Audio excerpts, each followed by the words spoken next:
Cybersécure, épisode spécial Propolis, une invitation spéciale qui a été faite justement pour parler un peu de l'innovation cyber, incubateur, et ainsi de suite. Je suis accompagné d'un super panel. Fait que je vais te laisser à ma gauche commencer à se présenter. Oui, donc Thierry Saint-Jacques-Gagnon, je suis cofondateur et CTO chez Kelvin Zero.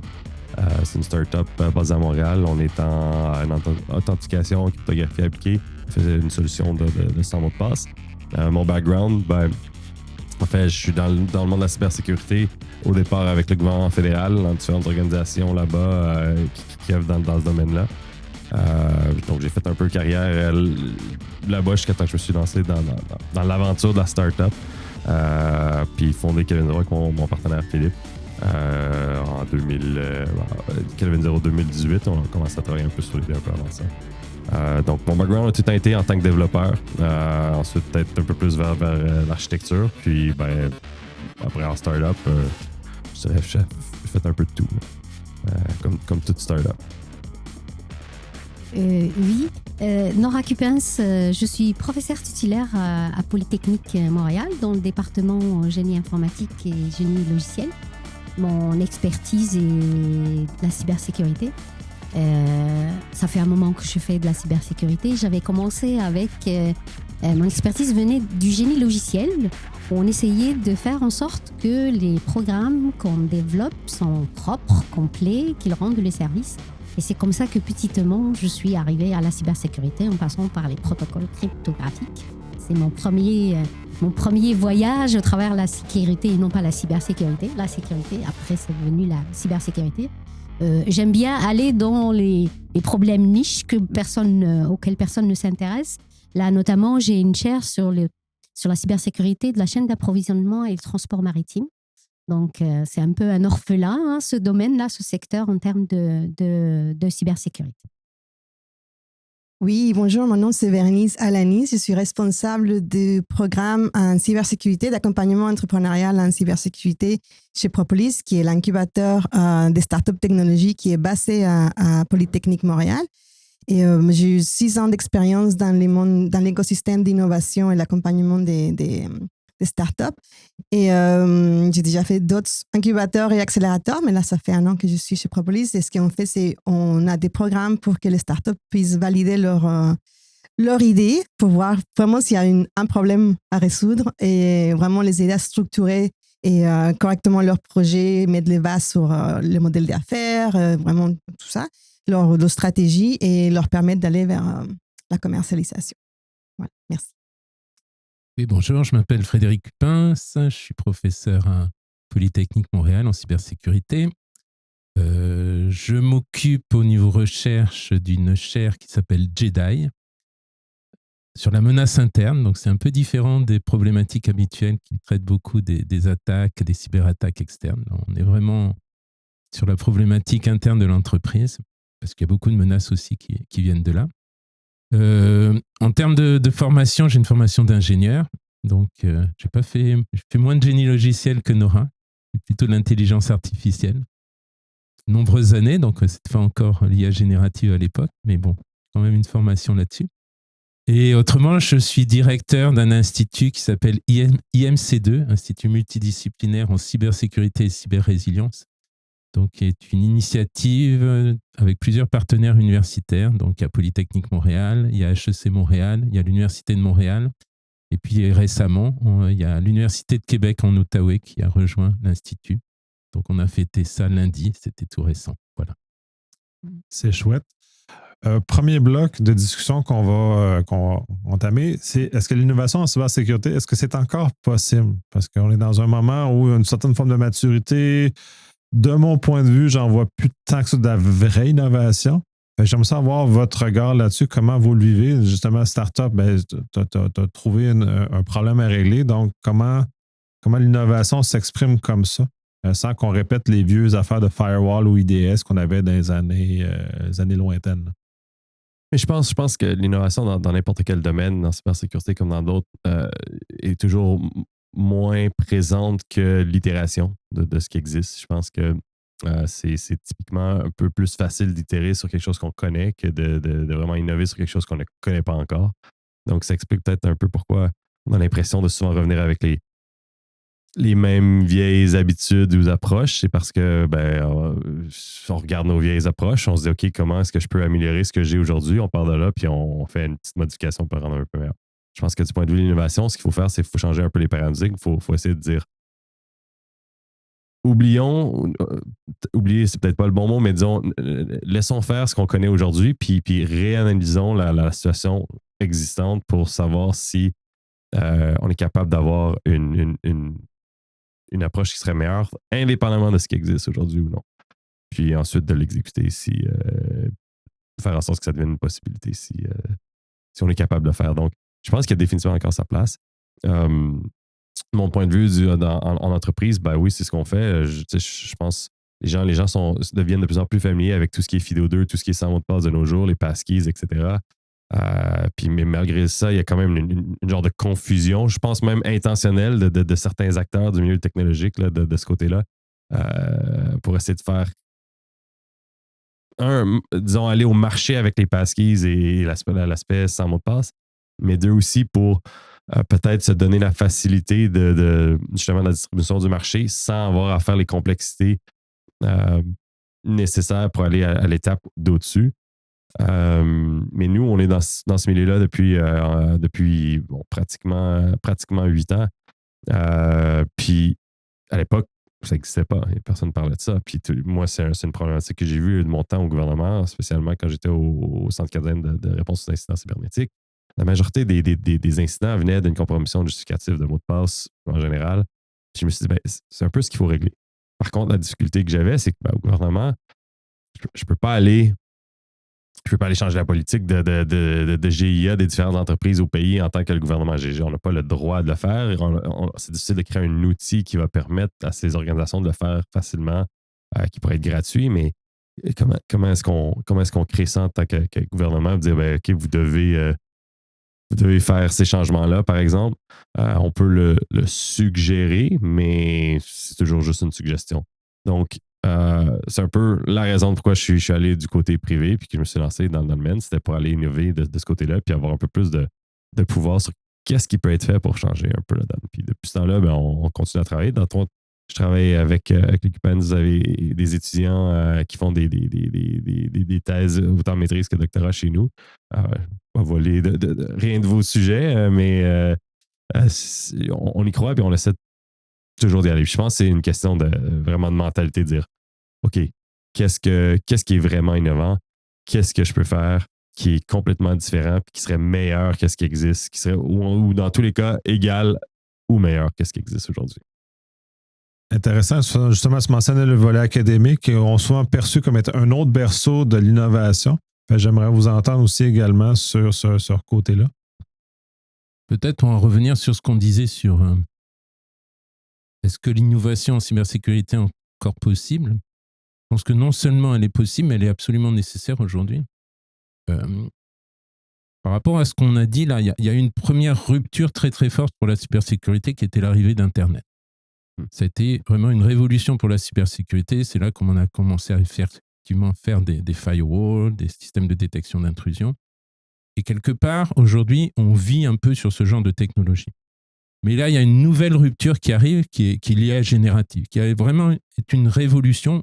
On en est vraiment au début, mais ça va être une nouvelle révolution technologique qui, pour moi, va être tout à fait comparable à la révolution technologique qu'on a connue avec Internet. Et ça, pour la sécurité, ça va être très, très impactant. Parce que aujourd'hui, là, on a les GPT, on les utilise tous les jours, plus ou moins. Mais ces GPT, ils vont évoluer. Ils vont évoluer vers quoi? Vers des objets autonomes. C'est ça l'évolution naturelle. Pour moi, des GPT, c'est qu'on va avoir des objets dotés d'intelligence, des objets qui vont être capables de prendre des décisions. Ça va être dans notre voiture, ça va être dans des drones, ça va être dans des robots, ça va être dans des capteurs. Tout ça, tous ces objets-là vont être dotés d'intelligence et ça va être une rupture très forte parce que eux, contrairement à l'Internet, vont être capables d'agir directement sur le monde. Dans l'industrie, ils vont pouvoir agir activement dans des procédés industriels. Dans notre vie quotidienne, ils vont être capables de d'aider les personnes âgées, ils vont être capables d'aider à apprendre les jeunes, ils vont être capables aussi d'agir sur notre vie quotidienne. La désinformation va être probablement une de ses conséquences. Mais pour sécuriser ce machin, on va dire, hein, parce que c'est encore un peu difficile de définir le périmètre de l'IA générative aujourd'hui, parce que le périmètre, il évolue tous les jours. Mais pour sécuriser ça, il va y avoir réellement de nouveaux défis à gérer. Ça ne va plus être les firewalls, ça ne va pas être les systèmes de détection d'instructions qui vont permettre de sécuriser ça. Alors, on commence à réfléchir à ça, hein, au niveau recherche, on commence à penser à quelles sont les solutions, mais on n'a pas encore la maîtrise de comment on va pouvoir sécuriser toutes les solutions reposant sur l'IA générative aujourd'hui. Donc, pour moi, il y a une rupture majeure qui est en cours là et qui va se prolonger dans les années qui viennent. Oui, je vais aller dans ton sens, Frédéric. On se pose la question, est-ce qu'on peut encore innover en cybersécurité? Je pense, comme Frédéric, il faut innover pour des tas de raisons. Si on prend des exemples concrets, comme par exemple l'hameçonnage, avant, on savait, hein, parce que l'adresse, on peut voir qu'elle est mal formatée. Il y a des fautes d'orthographe et des choses comme ça, mais ça ne marche plus, ça. Donc, le courriel qui arrive, c'est un courriel propre. On a l'impression que ça vient vraiment de celui qui l'a émis. Ça, c'est un exemple. Il faut innover dans ce sens-là. On n'a pas les solutions aujourd'hui. Il y en a qui y travaillent, mais on n'a pas encore les solutions pour cet aspect-là. Un autre exemple, c'est l'exemple de... J'étais dans un panel hier sur la partie résilience citoyenne. Un citoyen, une citoyenne lambda, lui dire configurer la sécurité, c'est compliqué. Quand est-ce qu'on va innover? Je disais hier, quand est-ce qu'on aura le bouton appuyer et dire j'appuie, protégez-moi? Mais ça, on ne sait pas le faire. Il y a 36 000 configurations qu'il faut faire. Frédéric parlait de désinformation, c'est pareil. Maintenant, aujourd'hui, on ne sait pas qu'est-ce qui est vrai, qu'est-ce qui est faux. Donc, il faut innover dans ce sens-là. Comment est-ce qu'on peut arriver à discerner le vrai du faux? Il faut travailler sur la traçabilité, il faut arriver à travailler sur l'attribution. Il y a plein d'éléments sur lesquels il faut innover. Donc, oui, il y a de l'espace pour innover en cybersécurité. Il faut juste se poser les bonnes problématiques. Et c'est ça qui manque. Quelles sont les bonnes problématiques? Parce qu'en ce moment, on voit, et c'est tout le temps comme ça, c'est des buzzwords à droite et à gauche, c'est des mots-clés qui sortent et les gens vont tous basculer sur ce mot-là, il faut aller travailler. Alors qu'il y a vraiment des problèmes, des défis sur lesquels il faut travailler et sur lesquels on peut innover. Oui, puis c'est un des aspects que je vois qu'on est dans un contexte, on parlait notamment des startups, où c'est des solutions qui se cherchent des problèmes, mais vous avez clairement mentionné le fait qu'on devrait repartir et ramener la réflexion et la discussion sur identifier les problèmes dans lesquels on vit et ensuite innover à partir de ceux-ci, justement pour construire. Puis dans le fond, c'est la nécessité, autant Internet a été une nécessité d'innovation au sens sécurité. Les firewalls sont apparus comme ça, au sens où là, l'intelligence artificielle, ou comment elle se développe présentement, va devenir une autre étape d'innovation, de nécessité qui va nous obliger à bouger. Peut-être nous sortir un peu de notre confort, de nos outils de Next-Gen Firewall, qui est juste une itération d'une vieille technologie qu'on fait juste ramener. Puis là, il va falloir vraiment de disruptive, vraiment de changer comment on aborde la situation, là. Et je suis complètement d'accord. En fait, d'un point de vue accompagnement des startups, c'est vrai qu'ils sont pleins, comment dire, je vois qu'il y a une vraie passion, il y a une vraie volonté de résoudre des problématiques, mais on a ce décalage, disons, entre l'académie même et les chercheurs, ceux qui veulent mettre de l'avant des solutions, et l'industrie. Et je trouve qu'il y a beaucoup d'entrepreneuriat, disons, dans des grandes compagnies, dans des grandes organisations, banques, etc., où peut-être qu'ils vont innover à l'interne, mais il n'y a pas trop de place des fois pour des nouvelles startups, des nouvelles innovations qui viennent de l'externe. Donc, il y a quand même un petit décalage, je trouve, un grand décalage, je trouve, entre des startups qui veulent mettre de l'avant quelque chose de nouveau et l'industrie. Et de plus, je viens d'accompagner, on vient de finir une cohorte. Il y avait 6 startups qui étaient vraiment... Il y en a qui ont invalidé leur idée, qui finalement, il n'y avait pas vraiment des clientèles pour leurs produits, mais il y en a d'autres qui sont vraiment intéressantes. Mais bon, il manque des financements. d'équipe, d'une vraie volonté des grandes organisations pour les aider. Et en même temps, on comprend les grandes entreprises prennent un risque en travaillant avec des startups parce qu'on ne sait pas s'ils vont tenir longtemps ou pas. Mais donc, il y a des choses encore à régler pour amener cette innovation encore plus. Cette innovation encore c'est plus vrai loin. que, pour revenir sur ce que dit Bérénice en termes d'innovation, ces startups, si je prends par exemple la loi 25, quand est sortie la loi 25, qui était une solution pour protéger nos données, qui est devenue un problème de tout le monde, et tout le monde veut faire créer une start-up qui gère la loi 25. Exact. Donc, on oublie les grands défis, les grandes problématiques pour nous concentrer tous sur apporter une solution à une solution. Donc, c'est ça qui fait qu'on perd cette dimension. On va innover sur des choses intéressantes et Exact. non pas... c'est un aspect opérationnel qui manquait pour la loi 25, ce qui était censé être une solution. Exact. Donc, il y a d'autres défis qu'il fallait explorer autres que ça. Oui, mais en même temps, il faut considérer que les gouvernements, la loi 25, ça a pris des années à être vraiment opérationnel. Et donc, du coup, les technologies, tu sais, ça a du mal à suivre aussi. Hein. Il y a ce décalage-là entre les technologies qui vont trop vite, comme l'IA générative, et les réglementations du gouvernement. Donc, où est-ce qu'on se place au niveau de l'innovation aussi? Puis je pense qu'en cybersécurité, il y a un challenge supplémentaire, c'est-à-dire que tout le monde marche beaucoup avec le principe de la confiance. Donc, pour faire de l'innovation, il faut, par défaut, repousser ça puis aller avec des trucs qui sont un peu inconnus, ce qui a pour tendance à créer une situation où les gens disent j'ai pas nécessairement confiance dans la solution parce que je connais pas. Puis je connais pas votre entreprise en plus. Vous êtes, exemple, petit, une start-up. Ça complexifie la vie de ces organisations-là. Toujours, les gens ne sont pas toujours prêts à faire un saut parce que ce n'est pas nécessairement là où ils veulent aller prendre le risque de la nouvelle technologie qui pourrait avoir des impacts un peu plus grands, un peu plus significatifs versus, je ne sais pas moi, n'importe quelle autre en fait, unité d'affaires d'une grande entreprise. Là. Donc, ça ajoute, je pense, c'est aussi une complexité supplémentaire. Puis, la régulation, les réglementations, c'est certain qu'ils ont un impact. Moi, je pense qu'une des choses, c'est qu'on a un manque à gagner légal du point de vue gouvernemental sur l'utilisation des données, oui, mais juste la technologie en général. Puis, on ne peut pas juste maintenant faire une loi et espérer que ça rattrape tout le temps qu'on a manqué, parce que là-dedans, il y a une question d'éducation. Tu sais, la loi 25, pourquoi c'est un problème? La loi 25, comme telle, n'est pas nécessairement un problème. Le problème, c'est que la très grande majorité des entreprises au Québec ne font pas de cybersécurité. Zéro. Mon coiffeur là, qui prend mon information en ligne depuis le COVID. Ils apprennent qu'il y a des données privées qu'il faut protéger pour la plupart.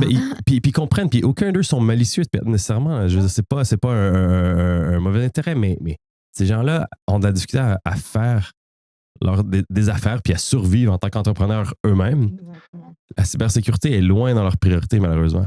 Puis on le voit politiquement. Je veux dire, les dernières élections fédérales montrent l'économie, c'est ce qui préoccupe les gens en premier. Puis, je ne sais même pas s'il y a une limite à ce que l'économie redescende dans les priorités des gens. C'est-à-dire, est-ce qu'on peut arriver un jour où toutes les entreprises vont tellement bien qu'on se dit, vous savez quoi, on va descendre notre priorité par rapport aux revenus, par rapport au profit, puis on va aller faire de la cybersécurité et se prendre une responsabilité sociale là-dessus. Je ne sais pas, je ne suis pas certain. Il y en a qui vont le faire, mais de façon globale, je ne suis pas certain. Un point important aussi à mentionner, il me semble, c'est on parle des évolutions technologiques. C'est sûr que ça impacte les défenses, les protections, les détections. Mais ce qu'il faut bien prendre en compte, c'est aussi l'évolution des attaquants. Les attaquants s'adaptent en permanence. On parle d'IA générative, c'est aujourd'hui des outils que les attaquants utilisent.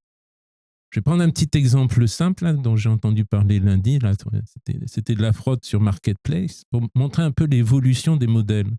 C'est que jusqu'à présent, dans le commerce en ligne, le fraudeur, c'était souvent le vendeur et la victime, c'était l'acheteur. Le vendeur essayait d'arnaquer l'acheteur en essayant de lui vendre quelque chose qu'il n'avait pas pour récupérer de l'argent sans donner le produit qui était vendu.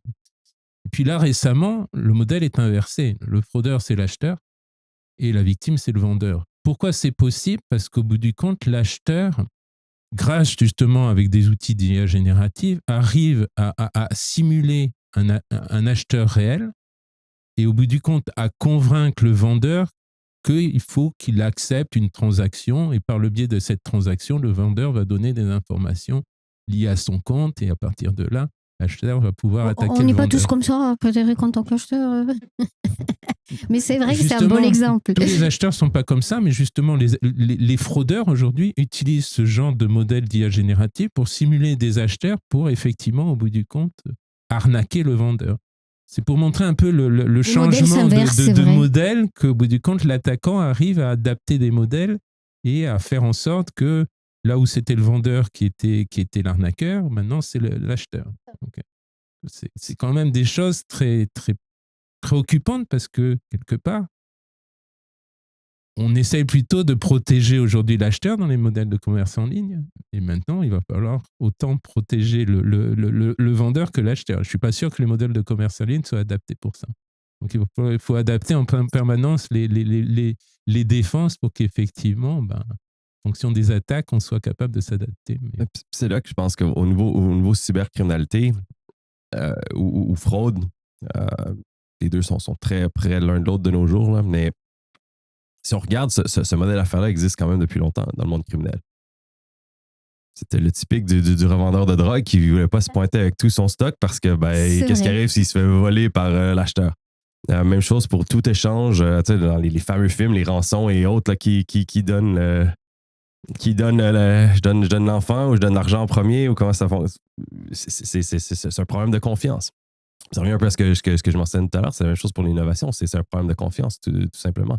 Puis le principe de pourquoi on a besoin de la cybersécurité, c'est justement parce qu'on doit avoir un certain niveau de confiance pour pouvoir faire des opérations numériques qu'on a perdu en transférant les opérations, disons, analogues, disons, humaines vers le numérique à une certaine époque, mais on n'a pas transigé vers des modèles faits pour le numérique. On a copié-collé la façon que ça fonctionnait dans le monde physique à vitesse machine. Dans le monde numérique, on l'a digitalisé, puis on s'est dit, allons-y, on continue de la même façon. La réalité, c'est qu'on a changé de système.